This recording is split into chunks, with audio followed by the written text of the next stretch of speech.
το Μέγα Κλέος της Κύπρου, της οικουμένης των κήρυκαν, των Αντιοχαίων των πρώτων, της Χριστονίμου κλίσεως αρχιτέκτονα,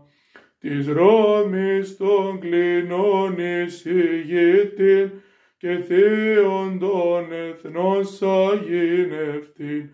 των της χάριτος δοχείων του Παρακλήτου Πνεύματος των επώνυμων Απόστολων των Μέγα, των του Θείου Παύλου συνεκδημών, των 70 πρώτων, των 12 ισοστάσιων,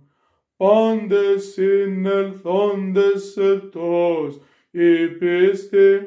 το Βαρναβανάς μας ειστέψομεν, πρεσβεύει γαρ Κυρίω, ελεηθήνε